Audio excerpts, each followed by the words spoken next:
What kind of man asks for a divorce at his wife's mother's burial while she's 7 months pregnant? People say you can tell when something is about to go wrong, but that morning in Modesto, California, it wasn't a feeling Naomi Benton could put into words. It was more like her body was tired in places grief doesn't normally touch. She stood near the burial plot with her hands pressed against her belly, her breath moving slow as she tried to steady herself. The air felt thick, almost humid, even though it was early. Family members gathered in small circles, whispering to each other, passing tissues, brushing raindrops from their jackets. Naomi wasn't paying attention to any of that. Her eyes were on a single spot, the polished mahogany casket that held her mother. She tried swallowing the knot in her throat, but it only tightened. She leaned slightly toward her husband, Ethan Caldwell, the man who was supposed to be her anchor. She slipped her fingers around his, hoping for a squeeze back, hoping for something warm, something human. But Ethan didn't move. He stood rigid, almost stiff, his eyes fixed somewhere far away, past the headstones, past the gathering crowd, past the moment she desperately needed him present. His jaw twitched slightly, but he didn't look at her, not even once. Naomi whispered, "Are you okay?" Her voice was small, fragile, the kind of voice that comes from a person who has run out of strength but has to keep going. Ethan let out a short breath, like she had annoyed him. "I'm fine, just tired." Tired. The word echoed in her mind. He'd been saying it a lot lately. Tired, stressed, busy, overwhelmed. And each time, the distance between them grew a little more. She'd chalked it up to work, to late hours, to the baby coming soon. But standing here now, something felt off. Not wrong, not dramatic, just off. Her aunt, Lorraine, stepped next to her, handing her a clean tissue. "Sweetheart, if you need to sit, we can grab a chair." "I'm okay," Naomi said. "I just need a minute." Lorraine nodded softly and moved back, giving her space. Naomi turned again to Ethan, hoping this time he'd meet her eyes.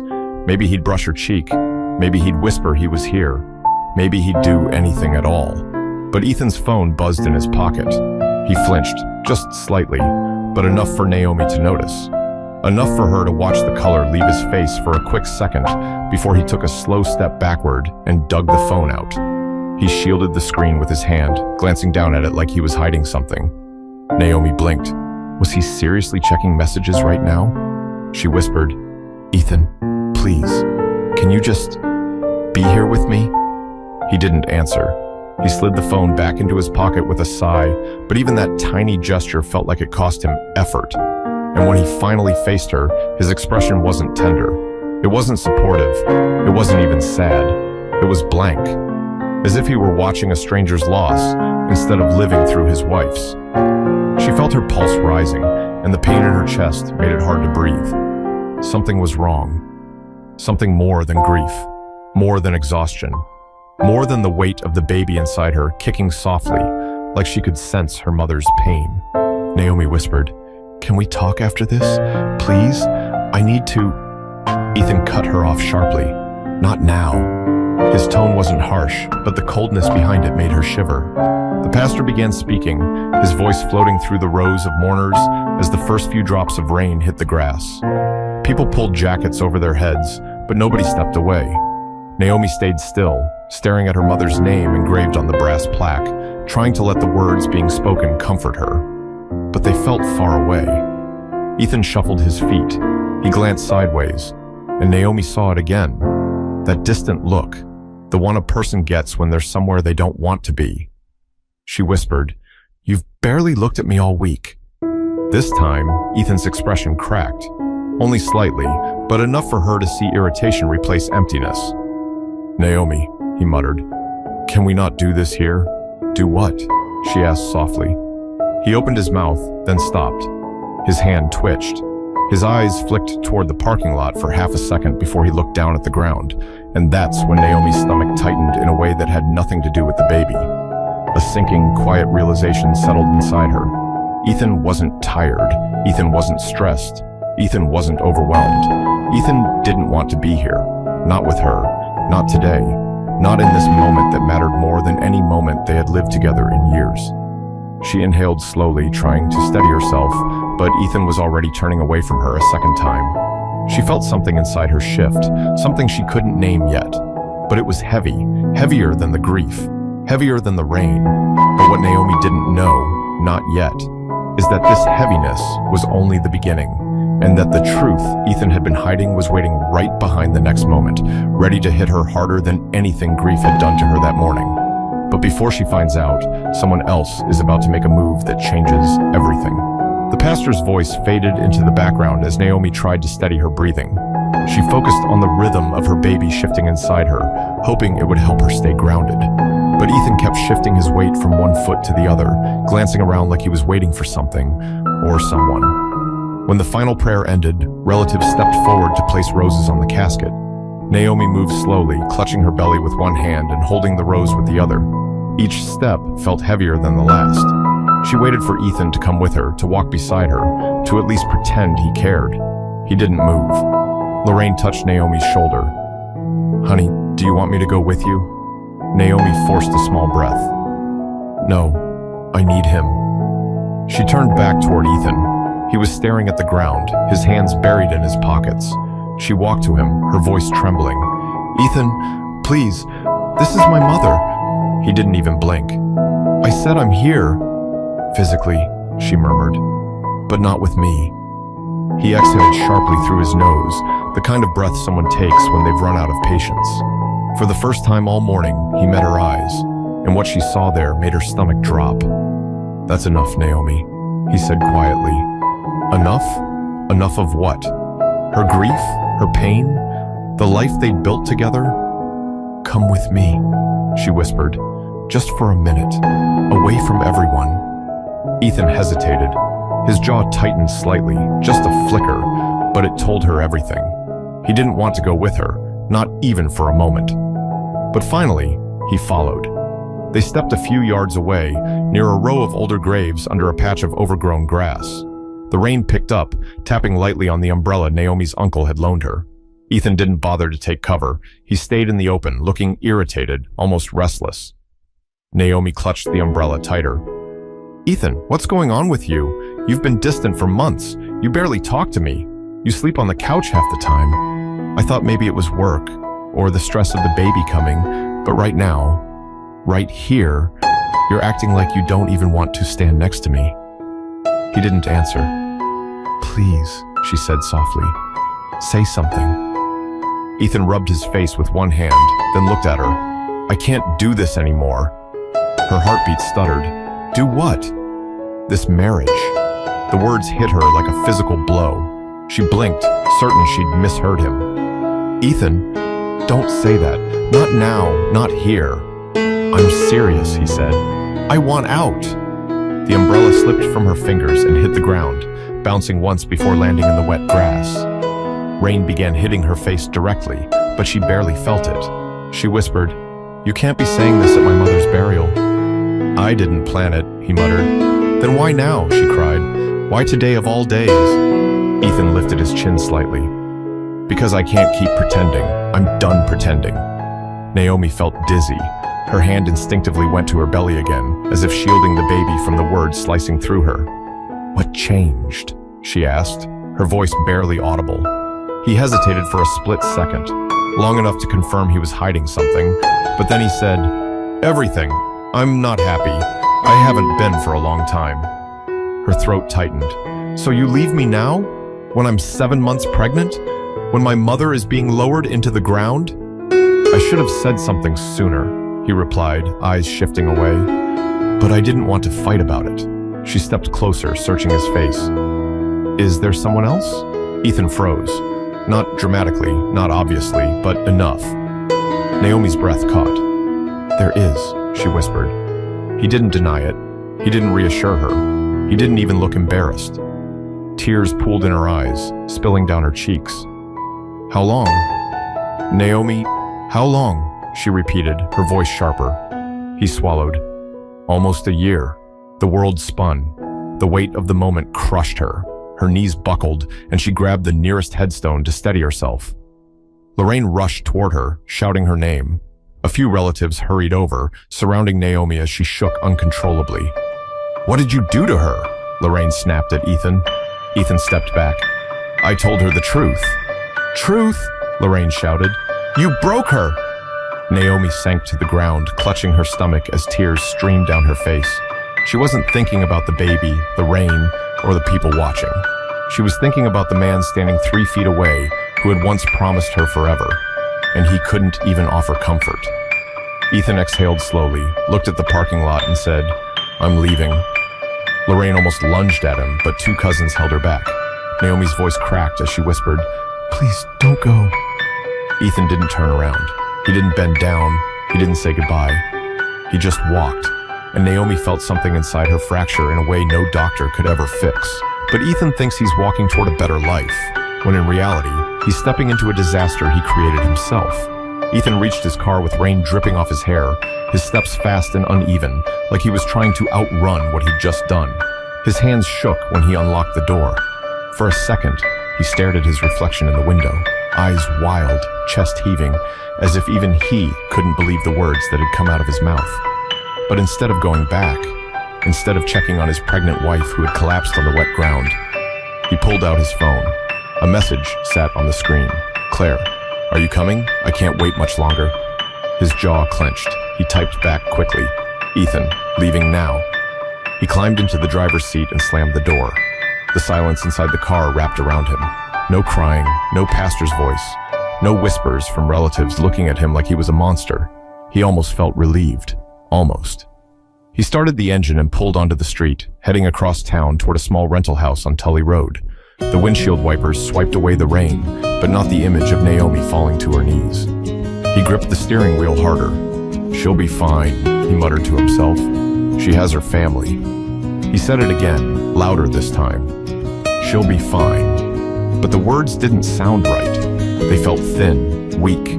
Still, he kept driving. The house came into view, a tiny one-story with chipped white paint and a sagging porch. Claire hated how it looked. She wanted Ethan to get them a bigger place, something with more light, more space, more money. But Ethan could barely afford the rent now that he was splitting expenses between 2 lives. He parked and took a long breath before knocking on the door. Claire opened it almost instantly. Her blonde hair was pulled into a messy bun, and the oversized t-shirt stretched tightly over her 8-month belly. She looked tired, swollen eyes, swollen ankles. But when she saw Ethan, she cracked a smile.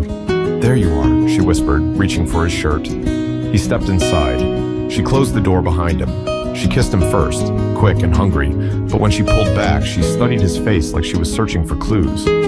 What happened? You look shaken. Ethan forced a tight smirk. I told her. Claire's eyes widened. You did? Yeah, it's done, he says. So he died, he said, brushing rain off his jacket. I told Naomi I want a divorce. Claire placed her hands on her belly, almost relieved. Finally, I didn't think you'd actually say it today. He shrugged. Had to happen at some point. She raised an eyebrow. At a burial? Ethan, that's not exactly... She cornered me, he snapped. Started asking what was wrong. She kept pushing. I couldn't keep lying. Claire tilted her head slightly. And how did she take it? He didn't answer right away. Instead, he walked toward the narrow kitchen, pretending to be focused on a glass of water. Claire followed him, one hand pressing into her lower back. Ethan, she said quietly. How did she take it? He swallowed hard. Not well. Claire let out a breath. She'll get over it. Maybe, he murmured. But her family watched the whole thing. Well, of course they'd be upset, Claire replied. You're leaving a pregnant woman at a cemetery. Nobody's going to clap for you. Ethan shot her a glare. You wanted this. Claire held up her hands. I wanted you to make a decision. I didn't tell you to announce it while she was crying over a casket. He ran a hand through his hair. She kept pressing. I couldn't breathe. Claire moved closer. You're here now. That's what matters. But something shifted in her tone. Something that wasn't softness. It was closer to possession, as if taking him from Naomi wasn't enough. She needed him entirely. Sit down, she said, guiding him to the couch. Tell me everything. Ethan sank onto the cushions. He took a slow breath. She asked if there was someone else. Claire's expression tightened. And? I didn't lie, he said. I told her yes. Claire blinked. You told her about me? Not by name, he replied. But she knows. Claire rested a hand on her belly again. Well, that's that. She'll get used to it. She doesn't really have a choice. He flinched at the words. She's 7 months pregnant. Claire frowned. And so am I. He looked at her, really looked at her, and for the first time something uneasy flickered inside him. Not regret, not guilt, just uncertainty. Claire was wonderful at first, funny, bold, full of energy. He'd felt alive around her, like he was 20 again. But now, with the baby almost here, she wasn't light anymore. She was pressure, constant pressure. When are you telling her about the baby? Claire asked. Ethan's blood ran cold. I'm not. She stiffened. Why not? Because she doesn't need to know right now. We're barely sorting out the divorce. Claire stared at him. You promised you'd tell her. He shook his head. I said I'd handle it. She crossed her arms. Ethan, she deserves to know. He snapped back. She can barely stand without crying. I'm not piling another thing on her. Claire's eyes narrowed. So what? Are you planning to hide our child? That's not what I said. Claire let out a humorless laugh. It feels like that. Ethan's frustration boiled over. Claire, stop. I'm doing my best. No, she said, voice rising.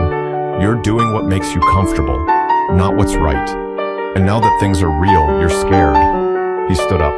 I'm not scared. You're terrified, she shot back. Terrified of what people will think. Terrified of being judged. Terrified of consequences. He stared at her, chest tight. She wasn't completely wrong. Claire softened a bit, lowering her voice. I just need you to be all in, Ethan. For me. For this baby. You said you were choosing us. He rubbed the back of his neck. I did. Then act like it. For a moment, the room fell silent except for the rain tapping the window. Ethan looked at Claire. He looked at her swollen belly. He looked at the tiny living room that smelled faintly of baby powder and leftover spaghetti, and a quiet fear crept into him. A fear he couldn't put a name to. He'd walked away from Naomi thinking he was stepping into a fresh start. Instead, he'd stepped into a life already full of demands he wasn't ready to face. But this new life isn't finished, reminding him just how deeply he's tangled himself. And the next turn is going to hit him harder than he expects. Naomi lay in the back seat of her cousin's SUV while they drove her home, her cheek pressed against the cold leather. She wasn't crying anymore. She couldn't.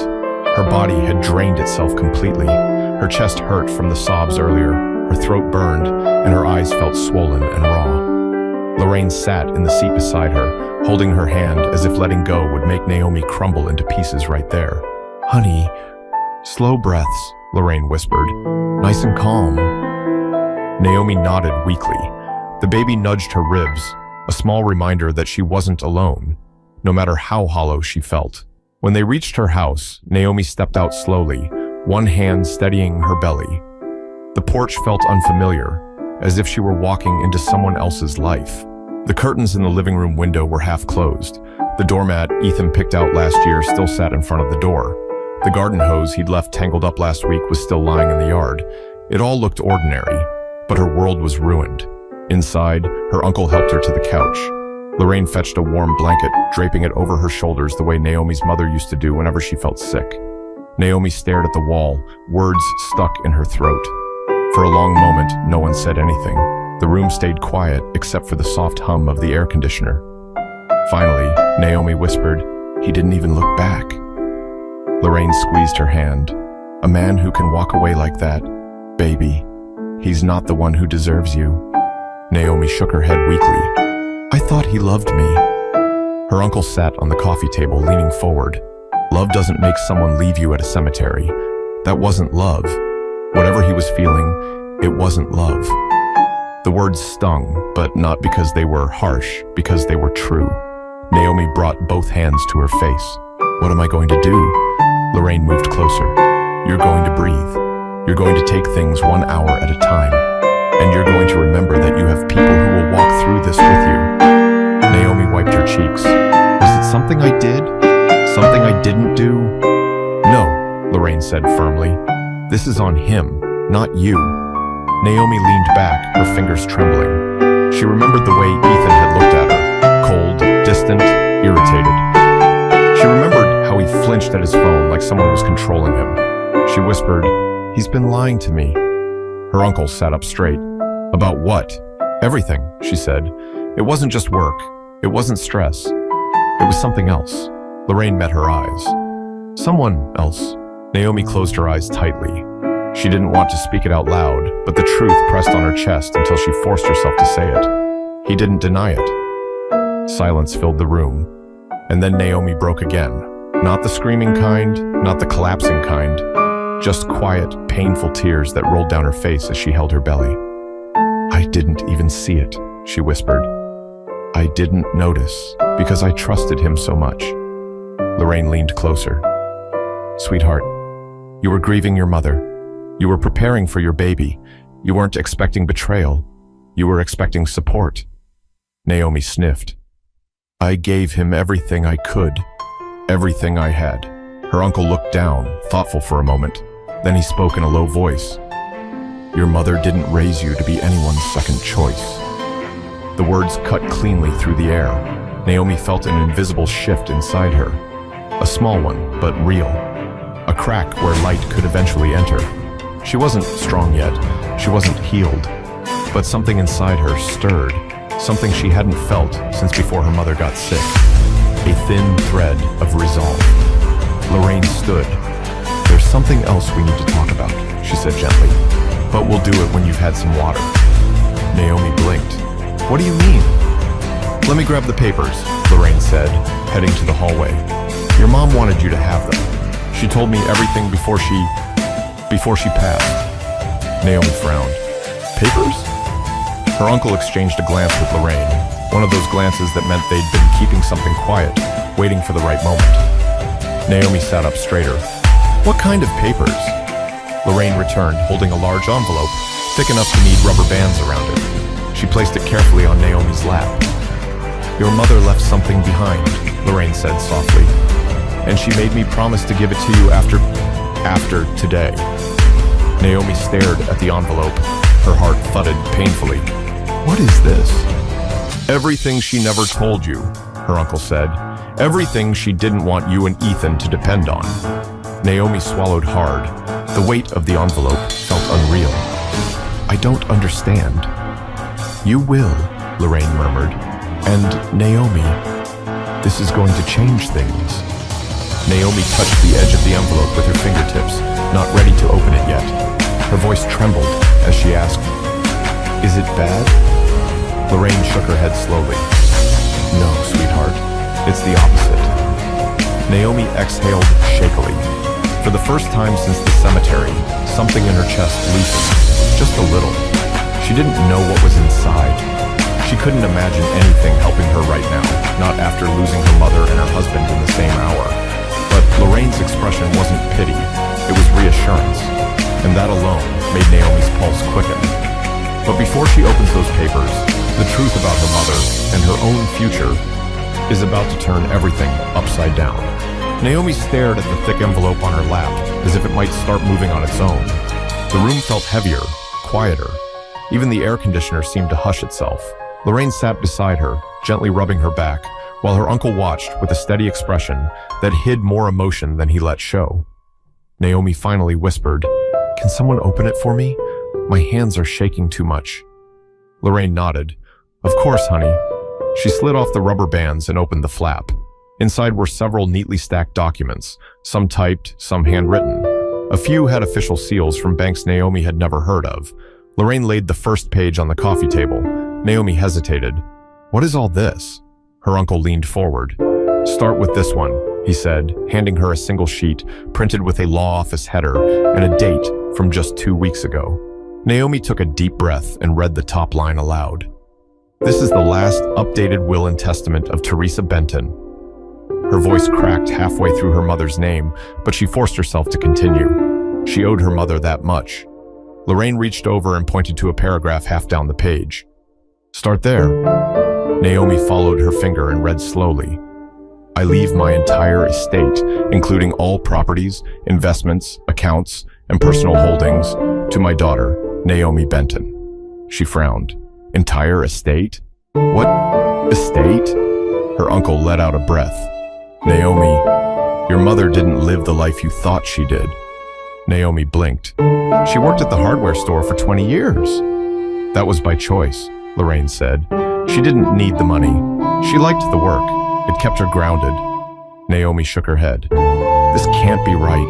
We barely made rent when I was a kid. That's because she was saving everything, Lorraine replied softly. Your mother lived modestly because she didn't trust people's intentions. She wanted you to grow up strong, independent, not expecting anyone to hand you anything. Naomi stared at the paper again, her pulse pounding harder. How much are we talking about?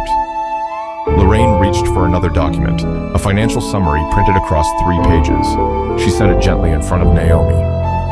You might want to sit back, her uncle said. Naomi swallowed hard and flipped the first page. There were columns of numbers, lists of assets, property addresses, investment accounts, and something about tech shares purchased decades ago before any of the companies were worth anything. When she reached the bottom of the second page, her breath stopped. Her voice came out thin and quiet. This says, $512 million? Lorraine nodded. That's the last valuation her lawyer gave. Your mother built it slowly, carefully, over years.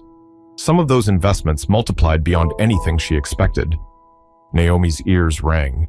She wasn't sure if she was breathing. Her uncle leaned closer. Your mother wanted to tell you earlier, but when she got sick, she wanted to protect you.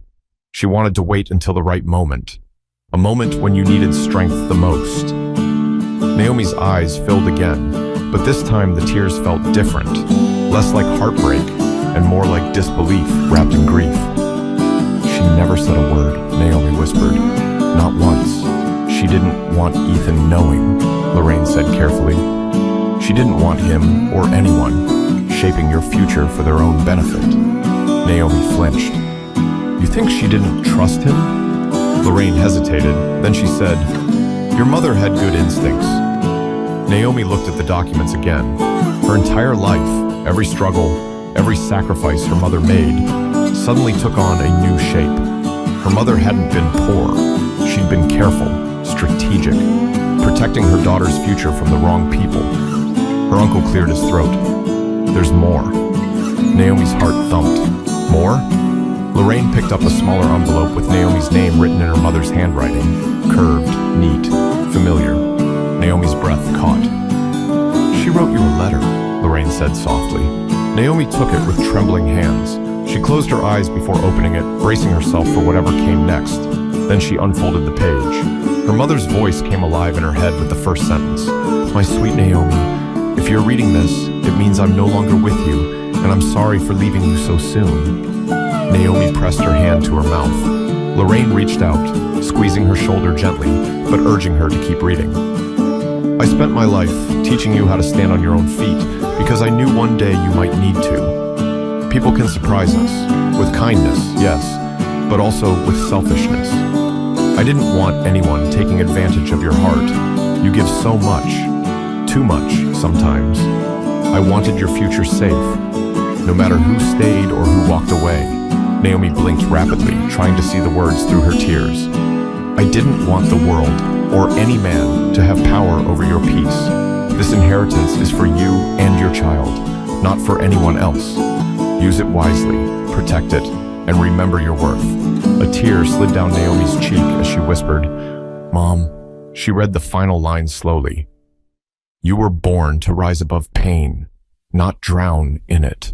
Naomi lowered the letter onto her lap, her chest tightening in a way that wasn't panic. This time it was something deeper, something awakening. Her uncle leaned forward. You're not alone, Naomi, and you're not broken.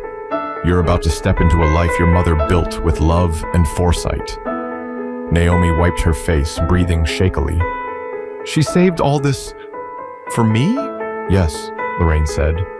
For you and your baby. For the first time since the burial, Naomi sat up taller. The grief was still there, still aching, but it was no longer the only thing filling her. There was something else now, something steady, something powerful. She didn't feel healed, but she felt supported, and that was enough for the moment. But while Naomi is beginning to recover, Ethan is about to discover the kind of truth that doesn't just sting. It cuts deep enough to haunt him. Ethan sat on the edge of Claire's couch, with his elbows on his knees, staring at the floor like it might give him answers. Claire shuffled back and forth between the kitchen and the living room, one hand pressed against her lower back. Her breathing was sharp, irritated. The house felt smaller than ever, tighter, warmer, tense in a way Ethan could no longer ignore. "So," Claire said, breaking the silence, "what's the plan now? You're staying here full-time?" Ethan dragged a hand over his face. "I don't know." Claire stopped mid-step. "What do you mean you don't know?" "I mean, I need time," he muttered. Claire scoffed, slow and loud. "Time? Ethan, I'm 8 months pregnant. This child could come any—" "I know," he snapped, his voice louder than he intended. He shut his eyes, letting out a breath. "Claire, everything is happening at once. Naomi just lost her mother. Claire pointed at him with a trembling hand. "You walked away. You made that decision. And you pushed for it." "I pushed because you said you were unhappy," Claire fired back. "You told me you couldn't stay with her anymore." Ethan stood up. "I didn't expect it to feel like that." "Like what? Guilt?" she demanded. "Second thoughts." He looked away. That was answer enough. Claire folded her arms over her belly, her voice turning sharp.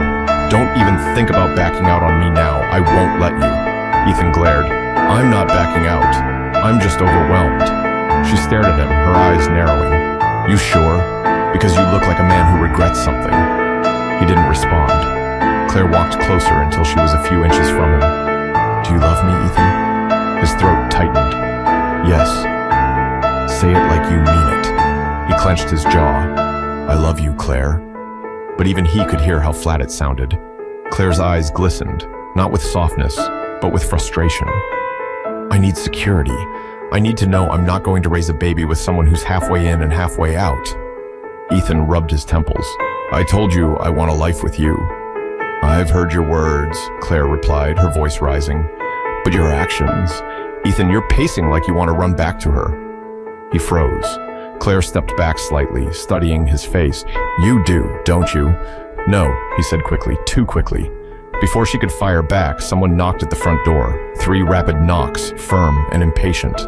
Claire frowned. "Were you expecting someone?" "No," Ethan said, confused. He opened the door, expecting maybe a delivery driver or a neighbor. Instead, he found Troy, Naomi's older cousin, standing on the porch with rain still dripping from his jacket. Troy wasn't smiling. He wasn't angry either. He looked controlled. Too controlled, which was worse. Ethan swallowed. "Troy, what are you—" "We need to talk," Troy said. Ethan stepped outside and closed the door halfway behind him. "Look, man, if this is about what happened earlier—" "It is," Troy said, "and about something else." Ethan crossed his arms, trying to sound calm. "I didn't mean to upset anyone. Naomi—" Troy cut him off. "You didn't just upset her. You crushed her, and everyone saw it." Ethan shifted uncomfortably. "It wasn't planned." "That's obvious," Troy said dryly. "But I'm not here about that anymore." Ethan frowned. "Then what?" Troy pulled a folded sheet of paper from his pocket. "You should know what Naomi just found out." "What are you talking about?" Troy lifted the paper and tapped it once. "Her mother's will." Ethan blinked. "Her will? Why would that involve me?" Troy didn't sugarcoat it. "Because Naomi just inherited $500 million. Ethan's breath hitched. "What?" he whispered. "She's the sole heir," Troy said bluntly. "Properties, investments, accounts, everything." For a moment, Ethan couldn't speak. $500 million? Naomi? Naomi, who clipped coupons and refused to buy brand-name cereal? Naomi, who saved every spare dollar for the baby? Naomi, who had once cried because they couldn't afford a better apartment? He shook his head. "No, that can't be right." "Read it yourself if you want," Troy said, holding up the paper. She didn't even know until today. Lorraine showed her the documents. Ethan reached for the paper, but Troy pulled it back. "She doesn't want you touching anything that belongs to her now," Troy said firmly. "And I'm here to tell you, don't try it. Don't come around acting sorry. Don't pretend to care. She's done." "I'm not after her money," Ethan snapped, though the words sounded thin, even to him. Troy raised an eyebrow. "Maybe not yesterday, but now, Who knows? Ethan's pulse hammered in his ears. The porch felt too small. The air felt too warm. His stomach twisted like he was suddenly sick. Naomi, quiet, gentle, loyal Naomi, was now worth more than he could comprehend, and he had walked away from her an hour earlier. He whispered under his breath, "She didn't tell me." "Of course she didn't tell you," Troy replied. "Her mother didn't trust you, and look how right she was." Ethan stepped back a little stunned. Troy's eyes hardened. Stay away from Naomi, and stay away from the baby. He turned and walked down the steps toward his truck, leaving Ethan frozen on the porch. Inside, Claire watched through the window, her expression changing as she read Ethan's body language. Shock, confusion, panic, and something else she had never seen on his face before. Regret. Ethan slowly walked back inside. Claire didn't even let him sit before asking, "What did he say?" Ethan stared at the floor. Her mother left her everything. Naomi just inherited more than $500 million. Claire blinked. "You're joking." "No," he whispered. "I'm not." Claire's face went pale. "You mean Naomi? Naomi Benton is a multimillionaire?" "Yeah," he said quietly. "She is." Claire pressed her hand against the wall to steady herself. "So, you left your pregnant wife right before she found out she's incredibly wealthy?" Ethan didn't answer. He didn't have to. His silence filled the room like fire. Claire let out a slow, shaky breath. "Ethan, what did you do?" He ran both hands over his face, his voice trembling for the first time. "I made the biggest mistake of my life." But this is only the beginning of the fallout, because regret has a way of growing teeth, and Ethan is about to feel every single bite. Ethan didn't sleep that night. He lay on Claire's stiff couch with his arms crossed over his chest, staring at the ceiling until the dark slowly shifted into morning light. Every few minutes, he replayed the burial scene in his head. Naomi collapsing, relatives shouting at him, the rain falling over everything like the sky itself was disappointed in him. And then Troy's voice echoed, "She's the sole heir. Everything is hers. $500 million. The number pressed on him like a weight he couldn't push off. Claire walked into the living room around 7, barefoot, her hair messy, eyes swollen from crying. She leaned against the doorway, studying him. "You didn't sleep," she said. "No," he muttered. She crossed her arms. "So, what are you thinking?" He didn't answer right away. "I don't know," he admitted. "Everything's changed." Claire tilted her head, a bitter twist in her expression. "Changed for who?" "For everyone," Ethan said quietly.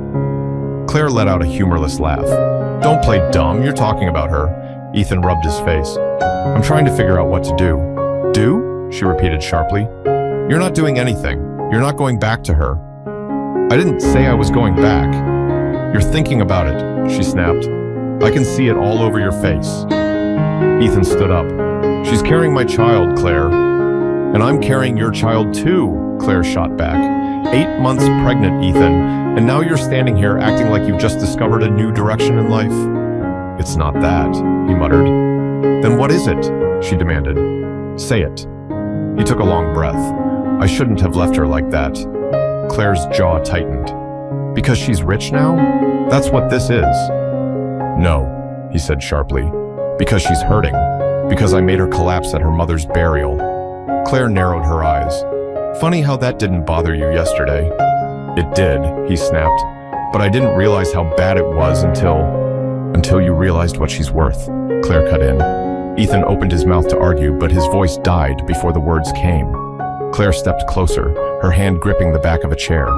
"This is why I told you to tell her everything before making a move," she said. "Now she has every reason to hate you. And trust me, her family won't let you anywhere near her again." Ethan's chest tightened at the reminder. "She has my baby." "And I do too," Claire whispered, tapping her belly. "So are we just back up now?" He stared at her. "That's not what I meant." Claire sank onto the couch, breathing hard. "Ethan, I know you. You think you're confused, but deep down you know exactly what you want." "What does that mean?" he muttered. "It means you're regretting the wrong thing," she said. "You're not upset about the divorce. You're upset because you didn't get to leave on your own terms. You're upset because she got something you didn't expect." Ethan clenched his jaw. I'm not after her inheritance. Claire held his gaze. Then why is it all you've thought about since you heard? He didn't respond. Instead, he grabbed his jacket and walked to the door. Where are you going? Claire demanded. For a drive. She stood instantly. No, you're not leaving me here worrying. Claire, I need to think. You can think right here, she snapped.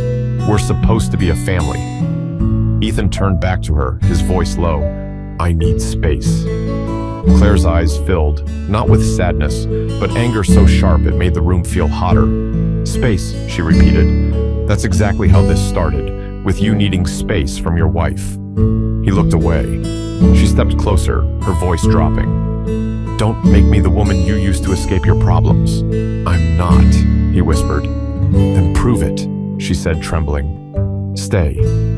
Ethan hesitated, just long enough to confirm her fear, then stepped outside and closed the door behind him. Claire sank to the floor, her hands shaking as they clutched her belly.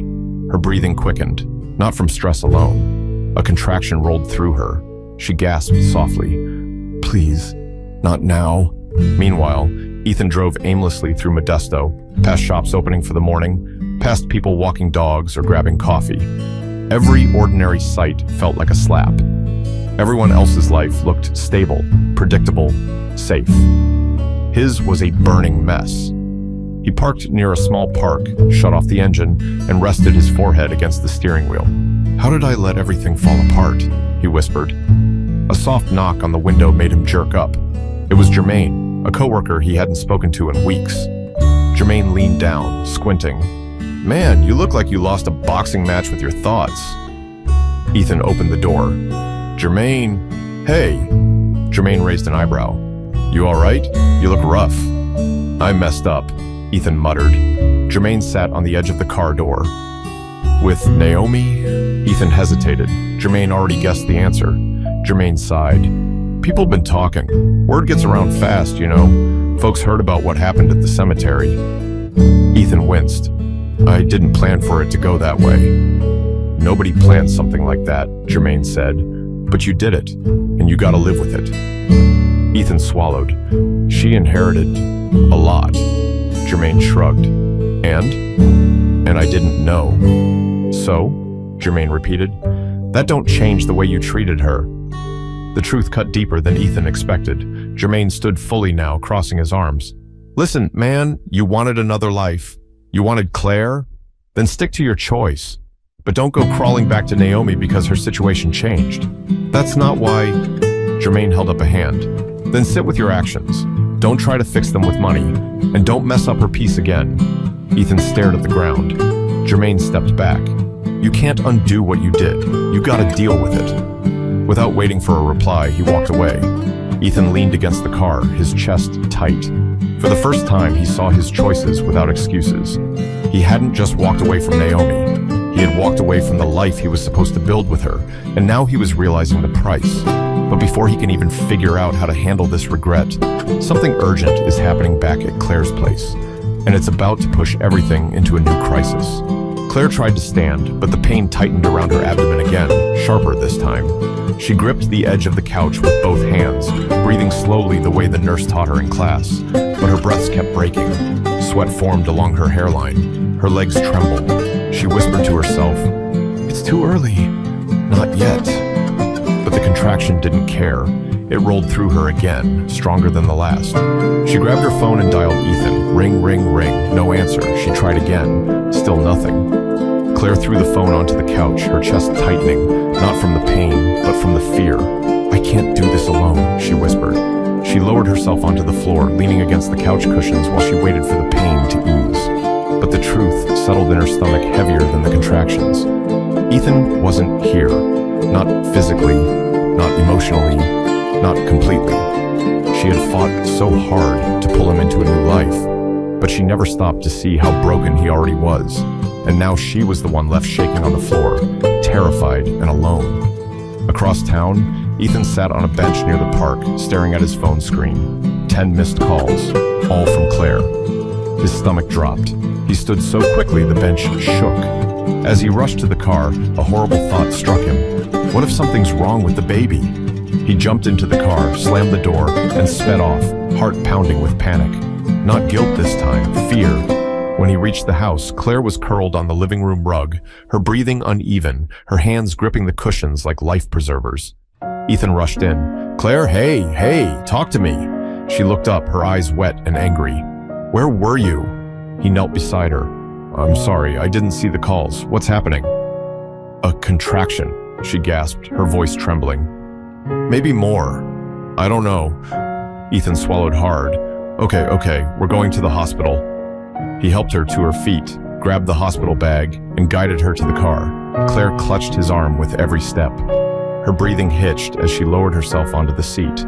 He slammed the door and ran around to get in. The silence on the drive was thick. Claire finally spoke. "If you're going to leave," she whispered, "at least stay long enough to make sure our baby's okay." The words hit Ethan like a punch. He didn't respond. He didn't know how to respond. All he could think was how fast everything was slipping out of his control. Once they reached the hospital, nurses rushed Claire into an exam room, checking her vitals, her blood pressure, the baby's heartbeat. Ethan stood against the wall, watching helplessly as they placed monitors on her belly. A nurse finally turned to him. "She's having pre-labor contractions. We're going to try to slow them down. Stress can bring them on early." Ethan whispered, "Is she going to be okay?" "We'll monitor her closely," the nurse said, "but she needs rest and stability." Ethan sank into a chair. Stability. The word hit him harder than anything Troy or Jermaine had said. He hadn't given anyone stability. Not Naomi, not Claire, not the babies. He put his face in his hands, breathing heavily. Claire watched him from the bed. "You look like you're falling apart." "I am," he admitted. She hesitated before speaking again. "Do you regret choosing us?" He lifted his head slowly. Her question didn't hold spite this time. It held fear. "No," he said softly. "I regret how I did everything. I regret hurting her. I regret the timing. I regret everything," Claire whispered. He didn't deny it. A nurse came in and dimmed the lights, leaving them in quiet shadows while the machines hummed. Claire watched the ceiling as she spoke. "You know, Naomi deserves better," she said softly. "Even I can see that. A woman who's 7 months pregnant should never have to crumble alone like she did." Ethan closed his eyes. "You think I don't feel guilty?" Claire asked. "I do. I didn't ask you to hurt her like that. I asked you to be honest." "I wasn't honest with myself," Ethan murmured. Claire breathed slowly, calmer now. "So what happens now? When she's rich? When she has support? When she doesn't need you at all?" He swallowed. "I guess nothing happens. She moves on, and I live with it." Claire turned her head to look at him. "And will you?" He didn't answer. He knew the truth, a truth that grew louder with every heartbeat. He had lost Naomi long before the inheritance. The money only made the loss undeniable. 2 days later, after the doctors managed to stabilize Claire, Ethan stepped outside the hospital to get some air. He leaned against the wall, letting the breeze hit his face. His phone buzzed. A message from Lorraine. "Naomi is safe. Stop calling. Stop asking. Move on." Ethan stared at the screen. He hadn't called. He hadn't texted. He hadn't reached out. He'd been too ashamed, but the fact that her family assumed he would try to crawl back made the shame even heavier. He typed and deleted several replies. Finally, he wrote, "I'm glad she's okay," and left it at that. He looked out at the parking lot, watching cars come and go, people living normal lives, people with second chances he no longer had. He whispered to himself, "What have I done?" For the first time, the answer settled clearly. He had broken the woman who once gave him everything, only to realize too late that she had become the woman who no longer needed him at all. Naomi wasn't the one losing anything now.